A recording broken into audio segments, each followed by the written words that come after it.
اللہ نے ہمیں حکم دیا سید الانبیاء سے جب تک محبت نہیں ہوگی تو میں اپنی محبت کو بھی تسلیم نہیں کروں گا.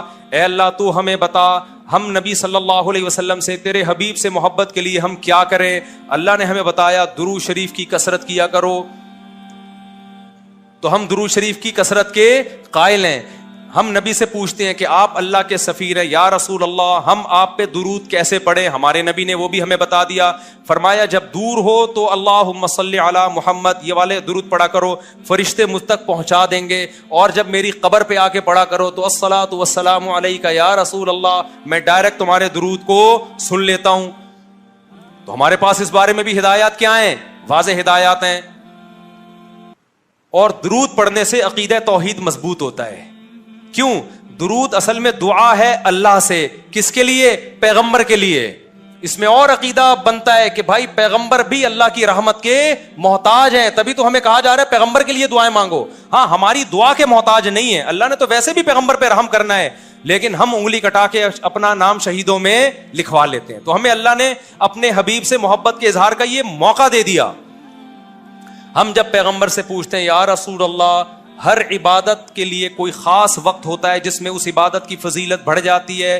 روزہ عام دنوں میں رکھو 3 روزوں کا ثواب, 10 روزوں کا ثواب. رمضان میں رکھو گے تو ثواب بڑھ جائے گا. تو یا رسول اللہ ہم آپ پہ جب درود پڑھے تو کوئی ایسا دن ہے, کوئی ایسا ٹائم ہے جس میں درود پڑھنے سے ہمیں ثواب زیادہ ملے گا؟ آپ صلی اللہ علیہ وسلم نے فرمایا ہاں, جمعے کے دن درود پڑھنے کا ثواب, حدیث کا مفہوم ہے, عام دنوں سے زیادہ ہے. اس لیے ہمارے جتنے بھی اکابر ہیں وہ جمعے کے دن درود شریف کی کثرت کیا کرتے تھے. یا رسول اللہ آپ اللہ کے حبیب ہیں, اللہ نے قرآن میں حکم دیا ہے من یطع الرسول فقد اطاع اللہ, جو پیغمبر کو فالو کرے گا, پیغمبر کی بات مانے گا, وہ ایسے ہی ہے جیسے اللہ کی. تو آپ ہمیں بتائیے درود شریف ہم نے بلند آواز سے پڑھنا ہے یا آہستہ آواز سے؟ ہمارے نبی نے ہمیں تلقین کی کیسے؟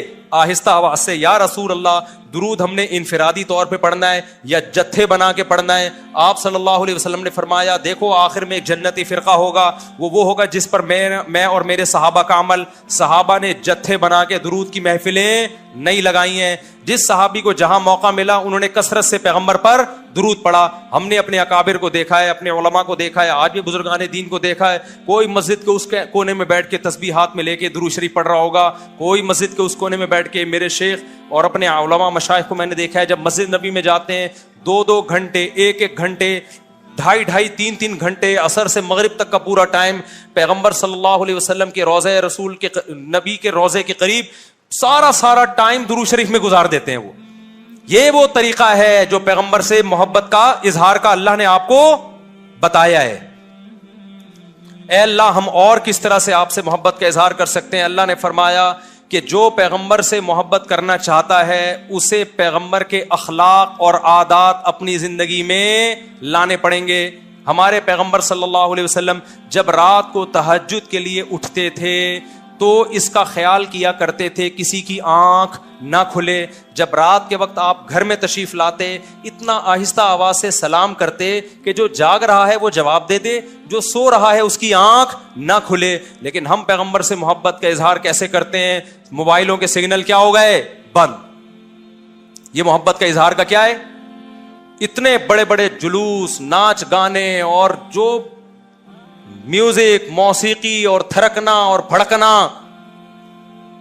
اور روڈ بلاک کر دینا, سیکیورٹی کے مسائل کا کھڑا ہو جانا گورنمنٹ کے لیے, اور کس قدر لوگوں کو تکلیف اور اذیت پہنچنا. تو یہ پیغمبر صلی اللہ علیہ وسلم کی سیرت بولو نہیں ہے. یا رسول اللہ ہم آپ سے محبت کے اظہار کے لیے کون سا حلوہ پکا سکتے ہیں؟ ہم نبی سے محبت, جب تک پیغمبر سے محبت نہ ہو ایمان قابل قبول نہیں ہے. لیکن محبت کا انداز وہ ہوگا جو اللہ کے رسول نے بتایا ہے. یا رسول اللہ ہم آپ کی یاد میں کون سا حلوہ پکائیں, کتنی بریانی کی دیگیں آپ کی یاد میں؟ نبی نے فرمایا جو مجھے یاد رکھنا چاہتا ہے وہ روزے رکھے, کیونکہ نبی صلی اللہ علیہ وسلم نے فرمایا, بخاری مسلم کی حدیث, بدترین برتن جو بھر جائے وہ انسان کا پیٹ ہے. یا رسول اللہ ہم کتنا کھائیں آپ کی یاد میں؟ نبی نے فرمایا میری یاد میں مجھے خوش کرنا چاہتے ہو, اللہ کو خوش کرنا چاہتے ہو تو کھانا نہیں بلکہ کھانا چھوڑنا پڑے گا, ناغے کرنے پڑیں گے, روزے رکھنے پڑیں گے. آپ نے فرمایا بہترین روزہ داؤد علیہ السلام کا روزہ ہے, ایک دن روزہ ایک دن ناغا, ایک دن روزہ ایک دن ناغا. نہیں آئی بات میرا خیال ہے سمجھ میں.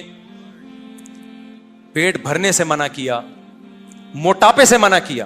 نبی صلی اللہ علیہ وسلم نے فرمایا, بخاری کی حدیث, سب سے بہترین امت میری, پھر اس کے بعد خیر القرون قرنی ثم الذین یلونہم ثم الذین یلونہم. پھر آپ نے فرمایا اس امت میں برائی آئے گی. وہ برائی کیا ہوگی؟ زیادہ کھانا, جس کی وجہ سے موٹاپا پھیل جائے گا. بخاری مسلم کی حدیث ہے. کھانے سے پتلا ہوتا ہے, موٹا ہوتا ہے. نبی فرما رہے میری امت میں جو سب سے پہلے برائی آئے گی جھوٹ اور موٹاپا. یہ بخاری کی حدیث ہے. ایک موٹاپا وہ ہوتا ہے جو نیچرلی ہوتا ہے, بہت سے اللہ والوں کو بھی ہم نے دیکھا ہے وہ بائی نیچر موٹے ہوتے ہیں, بھاری ہوتے ہیں, اس سے یہ کوئی گناہ نہیں ہے, وہ صحابہ کرام میں بھی تھے. یہاں اس موٹاپے کی برائی بیان ہو رہی ہے جو حلوے مانڈے کھانے کی وجہ سے ہو, چاہے 11ویں شریف کے نام پہ کھاؤ چاہے 12ویں شریف کے نام پہ نہ کھاؤ. جب کھاؤ گے اس سے خدا خوش نہیں ہوگا, کھانے سے پرہیز کرو گے تو خدا کیا ہوگا؟ خوش ہوگا. آپ کہتے ہو ہم کھلاتے ہیں, کھاتے بھی تو ہو, اور جن کو کھلا رہے ہو وہ کون سا وہ لوگ ہیں جن کو 2 وقت کا کھانا نہیں ملا؟ وہ 6 محفلوں کے کھانے 11ویں ایک پھوڑ کے آئے ہوئے ہوتے ہیں آپ کے پاس. ہم فراق یار میں گھل گھل کے ہاتھی ہو گئے, اتنے گھلے رستم کے ساتھی ہو گئے. یار کا فراق, یار کی جدائی, اس میں گھل گھل کے عاشق موٹا ہوتا ہے کہ دبلا ہوتا ہے؟ بولو نا, دبلا ہوتا ہے. لیکن شاعر کہہ رہا ہے آج کا جو عاشق ہے وہ یار کی جدائی میں گھل گھل کے ہاتھی ہو رہا ہے, بجائے پتلے ہونے کے کیا ہو رہا ہے؟ موٹا ہو رہا ہے. اتنا گھلتا ہے کہ رستم پہلوان کا ساتھی بن جاتا ہے.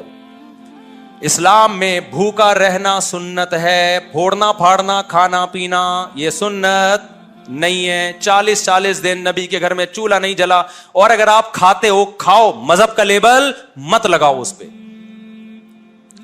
کھانے پر پابندی نہیں ہے, مذہب کا لیبل تو مت لگاؤ نا کہ یہ بہت ثواب کا. میں بھی جاتا ہوں, نہاری کھاتا ہوں الحمدللہ, پھوڑتا ہوں, لیکن یہ نہیں کہتا سنت پہ عمل کر رہا ہوں میں, یہ نہیں کہتا میں. بھائی دل چاہ رہا تھا کھا لیا ہم نے, متزل العالیہ جو سامنے آیا کھا لیا. سنت کا لیبل نہیں. سنت جب ہے جب روزہ رکھوں گا, جیسے نہیں کھاؤں گا یار آج فاقہ کرو, پھر بتاؤں گا ولاگ بناؤں گا, دیکھو آج میں فاقے سے ہوں, سنت ہے یہ.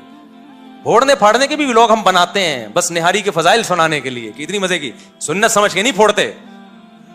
آپ آج ہماری سوسائٹی کھانے کو مذہب سمجھنا شروع کر دیا ہے. مذہب نہیں ہے کھانا, فاقے مذہب ہے, بھوکا رہنا مذہب ہے.